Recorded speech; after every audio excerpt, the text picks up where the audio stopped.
ou optimiser un réseau de transport en commun, il y a souvent des choix de conception qui peuvent être complexes à prendre.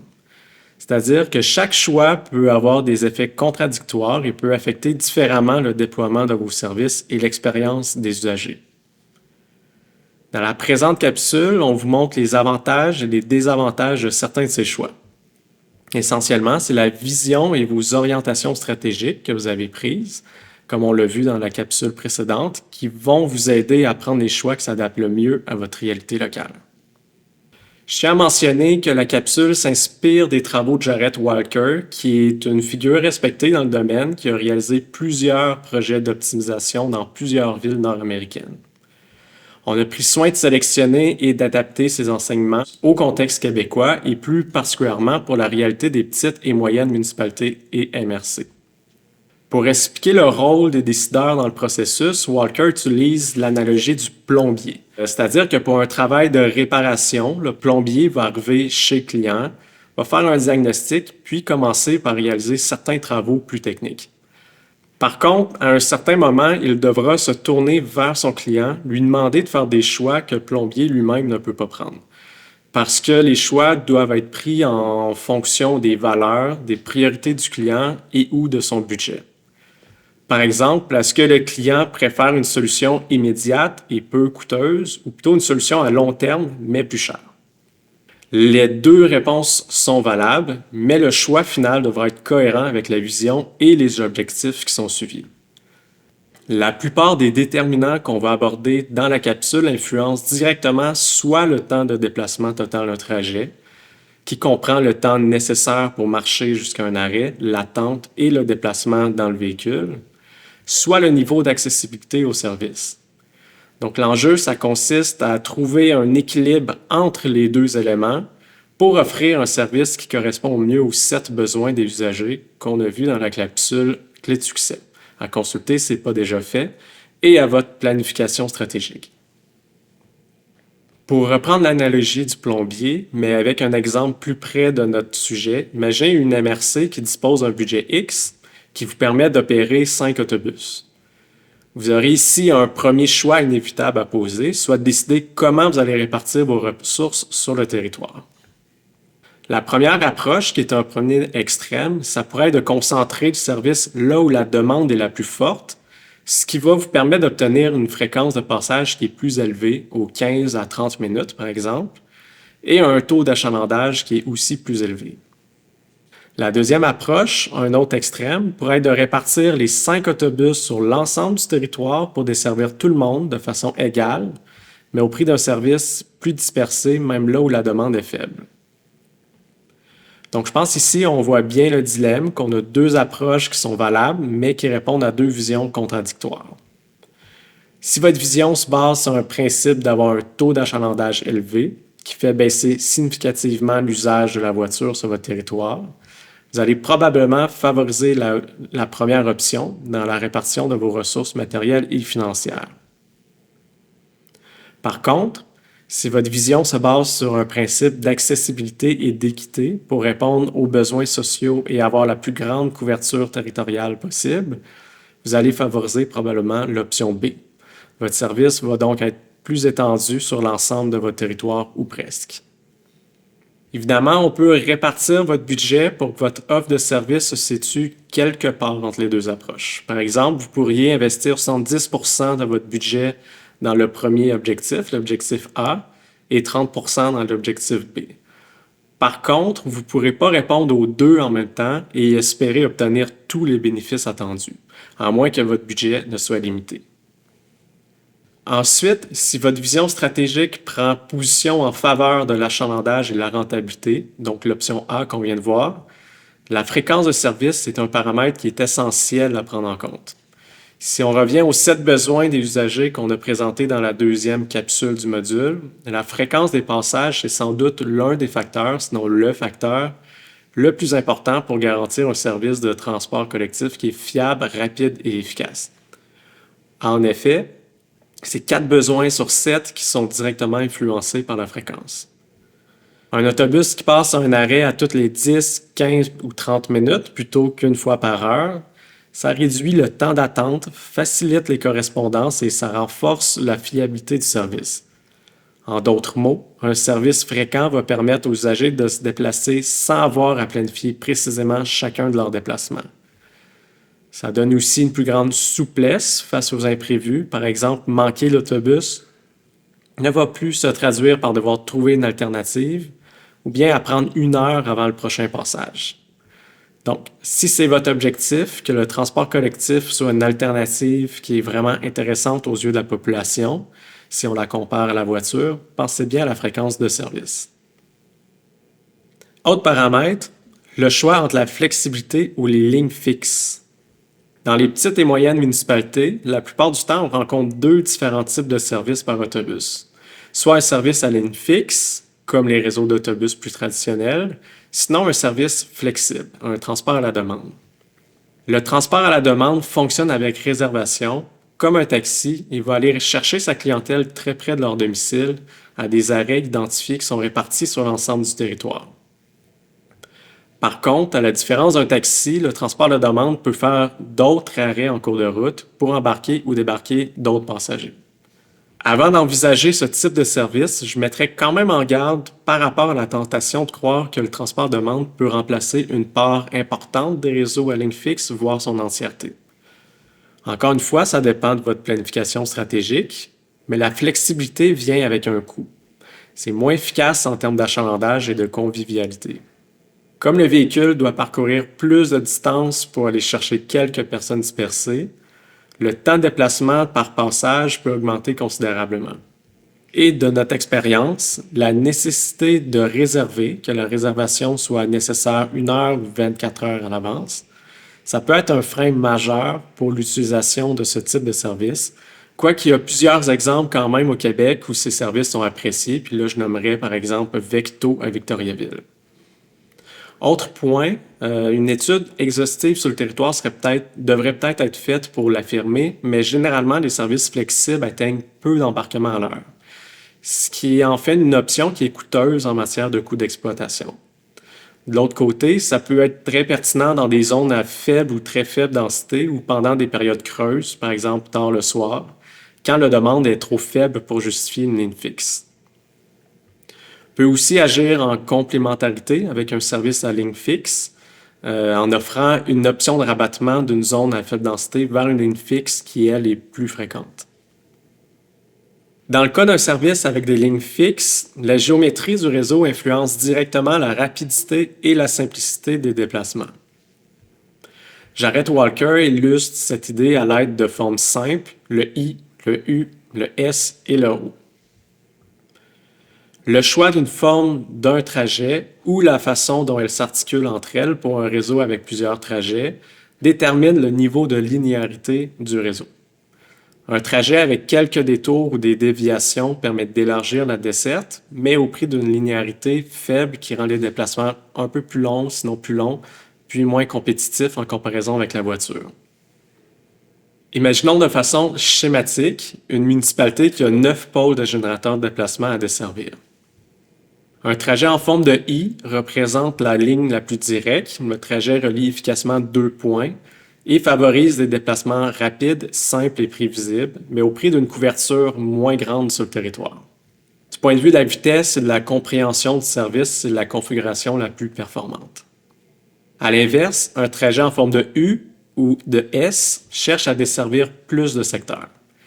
Ces formes-là permettent de relier plus de destinations, mais au prix de trajets plus longs et peut-être moins lisibles.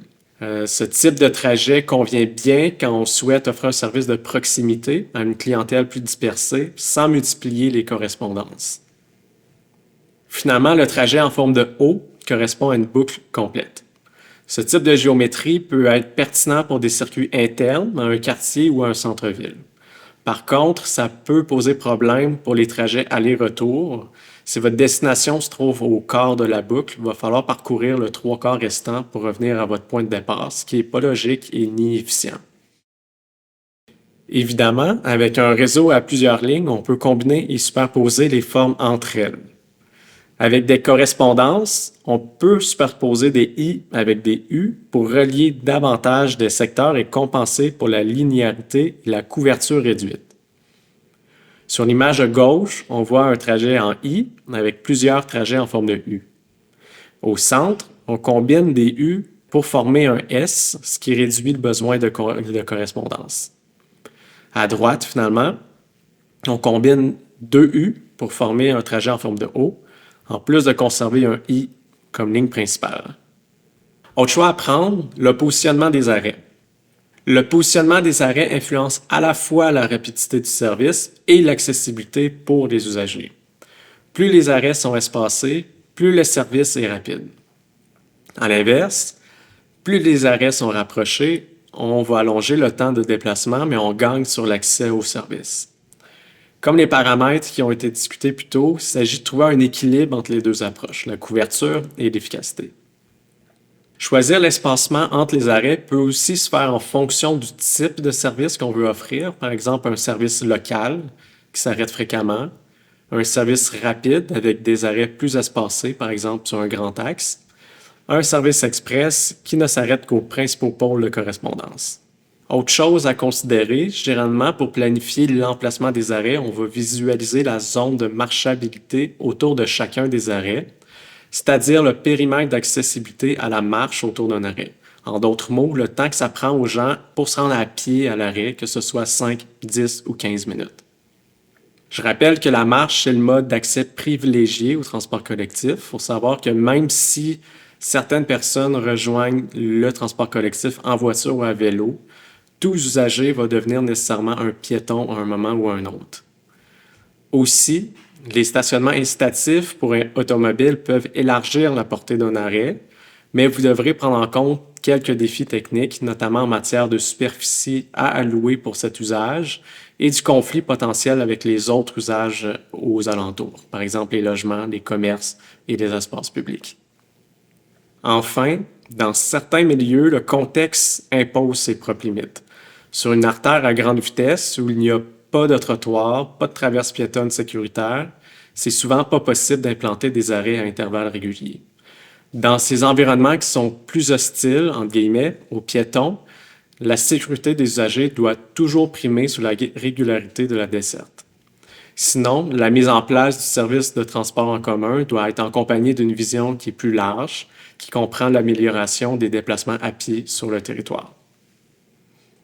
Ensuite, prochain paramètre, l'amplitude de service. Sur le graphique à l'écran, on voit à quoi ressemblent en général les besoins de déplacement dans la plupart des villes ou municipalités à l'intérieur d'une journée. Une pointe le matin et une autre pointe en fin de journée. Un peu comme on l'a vu en début de capsule avec le choix entre l'efficacité ou la couverture, il faudra déterminer comment répartir vos services tout au long de la journée en tenant compte du budget que vous avez. Par exemple, peut-être que vous allez souhaiter offrir principalement du transport aux heures de pointe qui correspond aux heures où la demande est la plus forte, mais qui, en conséquence, va seulement combler les besoins pour les déplacements domicile-travail ou domicile-études. Sinon, peut-être que vous allez préférer offrir un service disponible toute la journée, donc qui rend possible de se déplacer pour plusieurs types de déplacements tout au long de la journée, mais en étant moins efficace aux heures de pointe. Encore une fois, il s'agit de trouver un équilibre à trouver selon votre vision, vos priorités et votre budget. J'ajouterais quand même un élément pour les autorités organisatrices de transport qui choisiraient de concentrer leurs services pour les trajets domicile-travail du matin et du soir. C'est un choix qui peut être pertinent selon votre planification stratégique, à condition de comprendre certains enjeux que ça génère, par exemple la multiplication des quarts de travail pour les chauffeurs et les contraintes de planification, c'est-à-dire la complexité des horaires de travail, les quarts de travail qui sont coupés, etc. Puis le fait d'avoir une flotte de véhicules utilisés partiellement, malgré que les coûts qui sont associés à l'entretien et au remissage demeurent les mêmes. Cela dit, offrir un minimum de services en mi-journée ou en soirée peut aussi favoriser l'achalandage aux heures de pointe. Effectivement, si les usagers savent qu'ils peuvent rentrer plus tôt ou plus tard en cas d'imprévu, c'est une flexibilité qui les rendront peut-être plus enclins à utiliser le transport commun pour leur trajet principal au travail et à l'école. Parlons maintenant de d'autres facteurs moins liés à la configuration et à la géométrie d'un réseau, mais qui affectent tout autant l'expérience des usagers. La tarification, le choix des véhicules et les outils technologiques. D'abord, la tarification, vous aurez à déterminer à quelle hauteur tarifer vos utilisateurs, la méthode de perception à privilégier et envisager la réduction pour certains types de clientèle, voire même la gratuité complète des services. Premièrement, il y a 4 raisons principales qui pourraient motiver la route vers la gratuité, sinon de rendre les tarifs plus accessibles.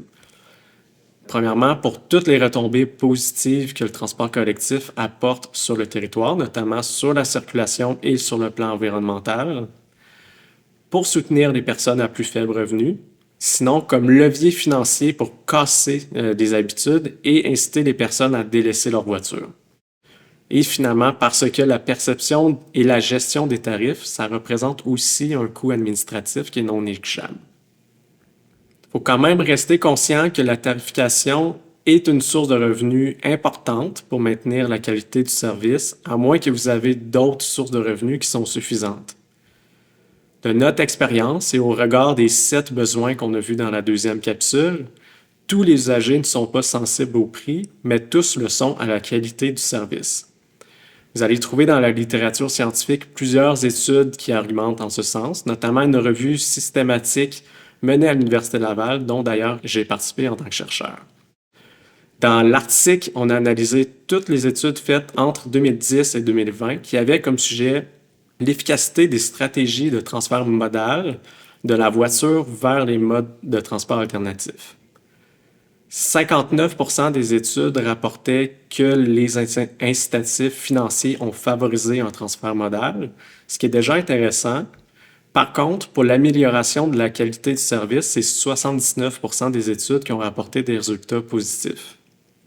Ceci étant dit, certaines organisations responsables du transport au Québec ont expérimenté la gratuité avec succès. Par exemple, à Rouyn-Noranda, à Lobinière et dans la côte de Beaupré avec le Plus Mobile. Dans ces cas, la gratuité s'appuie sur d'autres formes de financement et s'inscrit dans un objectif qui est clair de simplifier l'accès aux services et encourager la population à adopter le transport collectif. La gratuité peut aussi être temporaire, servant donc de coup de publicité pour faire découvrir le service à des nouveaux usagers et leur donner envie de l'utiliser plus régulièrement par la suite. C'est quelque chose que la Régime, en Gaspésie et aux îles de la Madeleine, ont fait par exemple. Sinon, si on maintient la tarification, le choix d'une politique tarifaire et du coût à l'usage repose sur plusieurs considérations, notamment les coûts d'exploitation du service régulier et adapté, donc le coût-temps, les comparables régionaux pour éviter qu'il y ait des écarts de prix trop importants avec les services des territoires voisins, la capacité de payer des usagers, par exemple en offrant des tarifs réduits aux jeunes et personnes aînées, et la volonté d'intégrer une tarification sociale fondée sur le revenu pour favoriser l'équité et l'inclusion. Autre facteur, les véhicules. Plusieurs petites et moyennes municipalités au Québec optent pour des minibus ou des mini-fourgonnettes pour assurer l'opération de leurs services. C'est un choix qui présente plusieurs avantages, notamment sur les circuits à faible achalandage. Ça permet de réduire les coûts d'acquisition et de carburant, de limiter la consommation énergétique et limiter la présence de gros véhicules dans des noyaux villageois. Effectivement, les minibus, plus compacts et moins bruyants, contribuent à améliorer la cohabitation avec les autres usagers de la route, par exemple les piétons et les cyclistes, ce qui améliore l'image du transport collectif pour le public. Cela dit, avant d'acheter ce type de véhicule, il faut quand même s'assurer qu'il réponde adéquatement aux besoins sur l'ensemble de la journée. On entend souvent l'argument voulant que les autobus qui roulent à moitié vides ou vides sont un gaspillage de ressources. Mais dans les faits, il est souvent plus efficace d'utiliser un autobus de grande capacité toute la journée, même s'il est plein seulement à certains moments de la journée, par exemple lors de la sortie des écoles, plutôt que déployer un deuxième véhicule ponctuellement au moment où la demande est forte. Rappelons-nous, comme on l'a vu dans la première capsule, que c'est généralement le coût de la main-d'œuvre qui coûte le plus cher pour opérer un service de transport collectif. Finalement, les outils technologiques. Pour simplifier l'expérience des personnes usagères et rendre le service plus fiable, plusieurs autorités organisatrices de transport utilisent des applications mobiles. Ces outils-là permettent généralement de consulter les horaires, les trajets, parfois de visualiser en temps réel la position des autobus et encore parfois l'application est transactionnelle, ce qui permet d'y acheter ses titres de transport sur l'application. Si d'autres services de mobilité durable sont offerts sur votre territoire, vous pouvez même envisager de développer une application de type MaaS, Mobility as a Service. Les MaaS visent à regrouper l'ensemble des services de transport, le transport collectif, le vélo-partage, l'autopartage ou autres, pour faciliter le passage d'un mode à l'autre et de favoriser l'intermodalité. Chez Mobilité, on considère que ces outils deviennent particulièrement importants dans le cas d'un service de transport à la demande sous réservation, parce que ça permet de rendre la réservation plus simple et plus facile pour les usagers. Dernier point, en matière d'inclusion, c'est important de ne pas sous-estimer la fracture numérique, c'est-à-dire l'inégalité d'accès et des compétences liées à l'utilisation de téléphones cellulaires et des ordinateurs. Prévoyez toujours des méthodes alternatives comme des points de service, une ligne téléphonique ou un site web accessible pour garantir l'accès aux services pour tout le monde.